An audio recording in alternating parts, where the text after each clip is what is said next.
Assalamualaikum warahmatullahi wabarakatuh. Kepada Allah kita bersyukur dan kepada Nabi Muhammad SAW kita berselawat. Baik, selanjutnya kami akan memaparkan materi kami dari kelompok 2. Manajemen kesiswaan. Yang pertama, pengertian manajemen kesiswaan.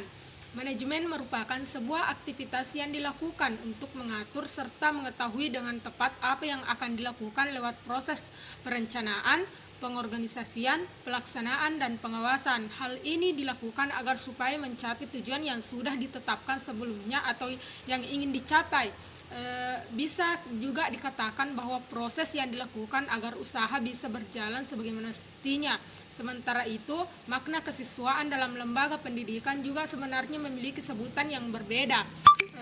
Yang pertama bisa disebut murid, pelajar, peserta didik, ataupun siswa.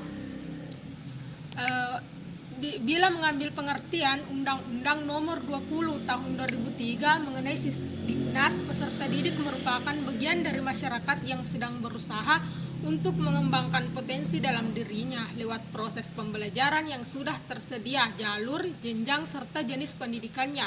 Sehingga dengan kedua pengertian di atas bisa dikatakan bahwa manajemen kesiswaan yaitu salah satu upaya yang dilakukan agar supaya memberikan pelayanan sebaik mungkin kepada peserta didik dari mulai proses penerimaan siswa baru hingga ia meninggalkan lembaga pendidikan tersebut. Kemudian tujuan dari manajemen kesiswaan,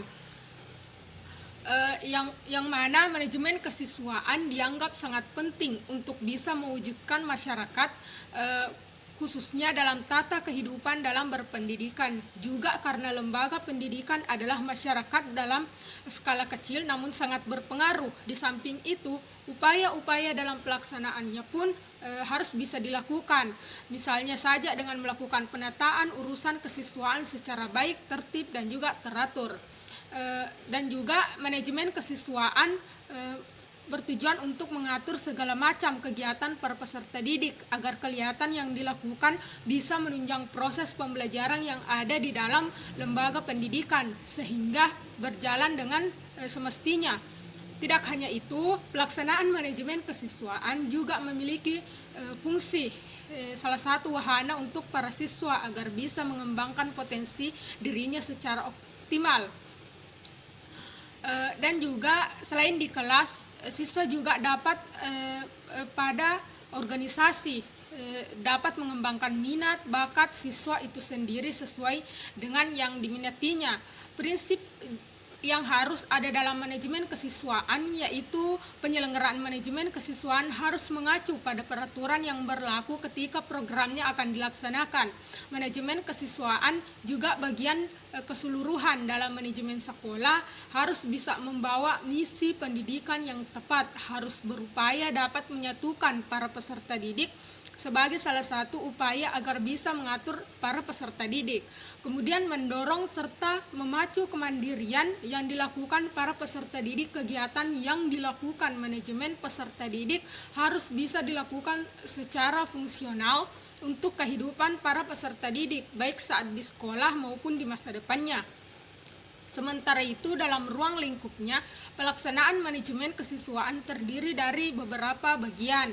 Yang pertama, melakukan analisis kebutuhan para peserta didik, bisa dengan cara merencanakan berapa kuota siswa yang akan diterima, kemudian melakukan rekrutmen peserta didik, melakukan seleksi pada peserta didik, kemudian orientasi peserta didik saat melakukan penerimaan siswa baru, penempatan peserta didik atau pembagian kelas, pembinaan dan pengembangan peserta didik, bisa dengan ekstrakurikuler dan program lainnya, pencatatan serta pelaporan mengenai peserta didik, penjelasan sederhana atas bisa membantu memahami bagaimana manajemen kesiswaan itu dilaksanakan dalam sebuah lembaga pendidikan. Manajemen keuangan. A. Pengertian manajemen keuangan. Manajemen keuangan adalah kegiatan perencanaan, pengelolaan, penyimpanan, serta pengendalian dana dan aset yang dimiliki oleh suatu perusahaan. B. Fungsi manajemen keuangan. Yang pertama, perencanaan keuangan dan peramalan. Manajer keuangan bertanggung jawab untuk merencanakan dan memperkirakan kebutuhan keuangan bisnis. Yang kedua, penentuan komposisi modal. Setelah perencanaan dan peramalan dibuat, struktur modal dan hasil harus diputuskan. Yang ketiga, investasi dana. Manajer keuangan harus memastikan bahwa dana yang tersedia untuk bisnis digunakan secara memadai untuk menumbuhkan bisnis. Yang keempat, pertahankan likuiditas yang tepat. Kas adalah sumber terbaik untuk mempertahankan atau menjaga likuiditas. Yang kelima, pengelolaan surplus. Menjual surplus aset dan berinvestasi dengan cara yang lebih produktif akan meningkatkan profitabilitas. Yang keenam, kontrol keuangan. Kontrol keuangan dapat ditafsirkan sebagai analisis hasil aktual perusahaan didekati dan perspektif yang berbeda pada waktu yang berbeda dibandingkan dengan tujuan jangka pendek, menengah, dan jangka panjang dalam rencana bisnis. C. Tujuan manajemen keuangan. Ada tujuan atau alasan perusahaan menerapkan strategi manajemen ini untuk menumbuhkan bisnis mereka. Berikut adalah tujuannya. Yang pertama, memaksimalkan keuntungan. Salah satu alasan perusahaan memperkerjakan manajer keuangan adalah untuk memaksimalkan laba sambil mengelola keuangan perusahaan. Yang kedua yaitu mobilisasi keuangan yang tepat. Pengumpulan dana untuk menjalankan bisnis juga merupakan bagian inti dari sebuah sistem manajemen keuangan yang perlu ditangani manajer dengan tepat. Yang ketiga, kelangsungan hidup perusahaan. Kelangsungan hidup perusahaan sangat penting. Itulah salah satu alasan manajemen mempertimbangkan untuk memperkerjakan manajer keuangan yang tepat sejak awal. Yang keempat, koordinasi yang benar. Harus ada pemahaman dan korporasi yang tepat antara berbagai departemen. Departemen keuangan harus memahami dan setuju dengan departemen lain dalam perusahaan agar bisnis berfungsi dengan lancar. Yang kelima, menurunkan biaya modal. Manajer keuangan juga mencoba yang terbaik untuk mengurangi biaya modal yang merupakan sesuatu yang vital bagi bisnis. Mereka memastikan uang yang dipinjam menarik sedikit suku bunga sehingga perusahaan dapat memaksimalkan keuntungan. D. Ruang lingkup manajemen keuangan.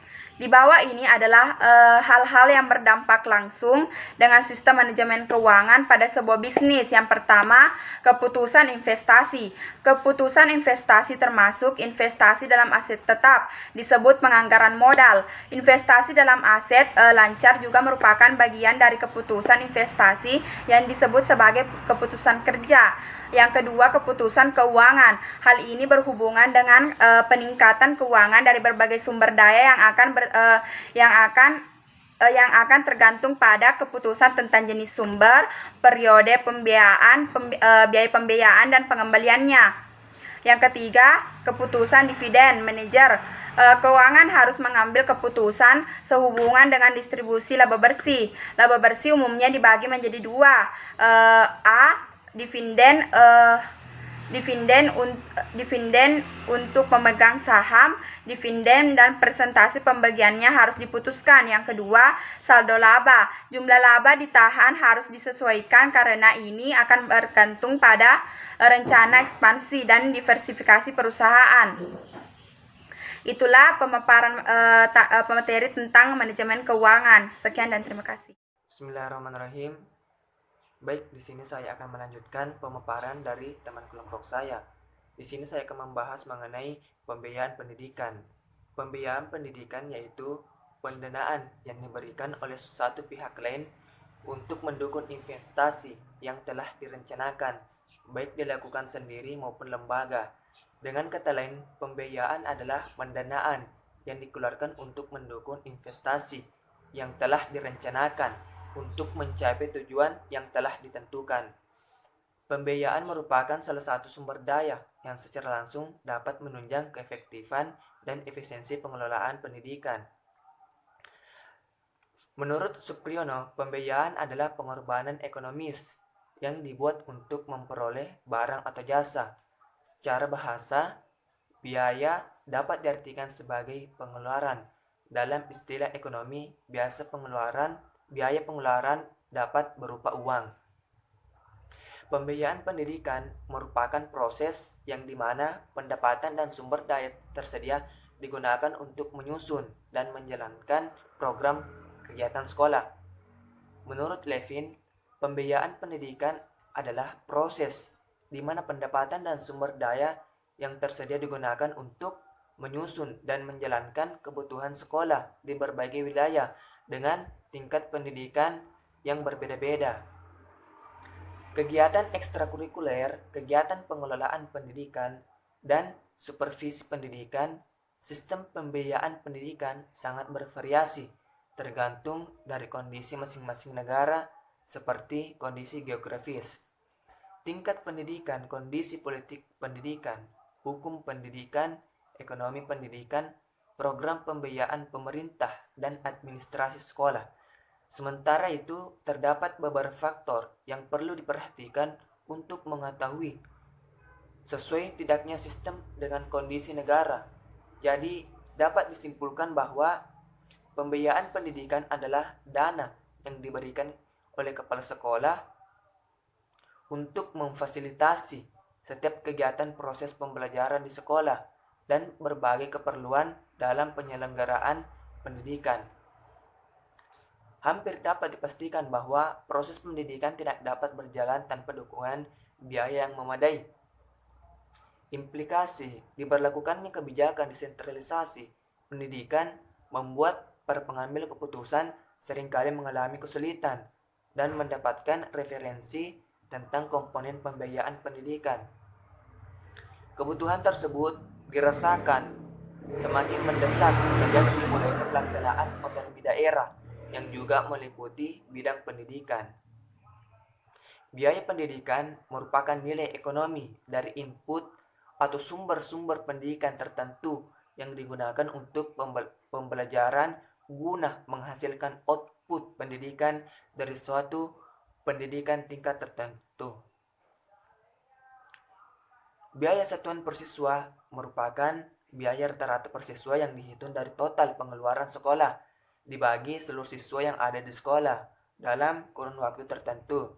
Selanjutnya bagian B, jenis-jenis pembiayaan pendidikan. Pada dasarnya, pembiayaan pendidikan dapat dibedakan menjadi beberapa jenis. Antara lain, 1. Biaya langsung.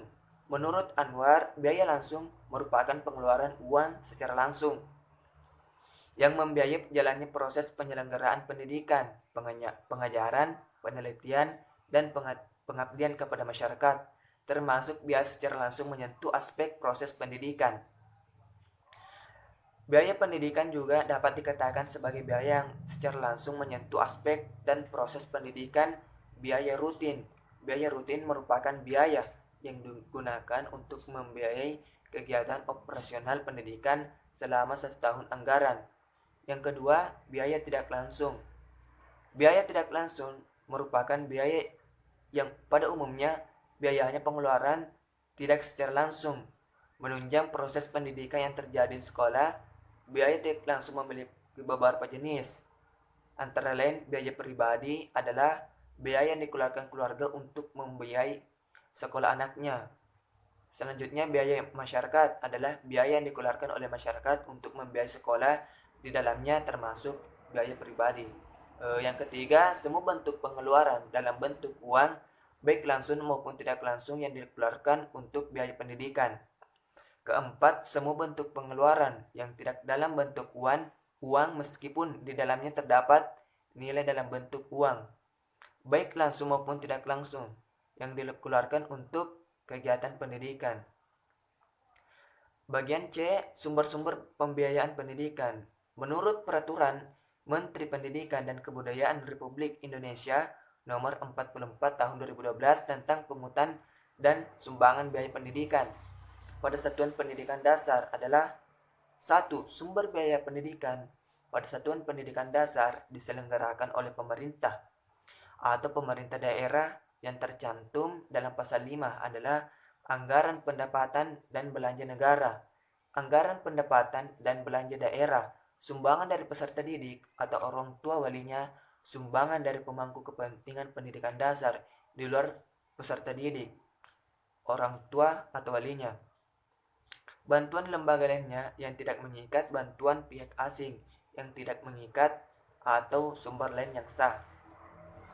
Kedua, kemudian dalam pasal ke-6, sumber biaya pendidikan pada satuan pendidikan dasar yang diselenggarakan oleh masyarakat adalah bantuan dari penyelenggara atau satuan pendidikan yang bersangkutan, pungutan, atau sumbangan dari peserta didik atau orang tua walinya, bantuan dari masyarakat di luar peserta didik atau orang tua walinya, bantuan pemerintah maupun pemerintah daerah, bantuan lembaga lain yang tidak mengikat hasil usaha penyelenggara atau satuan pendidikan atau sumber yang lain yang sah. Mungkin itulah pemaparan dari kelompok kami. Lebih dan kurangnya mohon dimaafkan. Wassalamualaikum warahmatullahi wabarakatuh.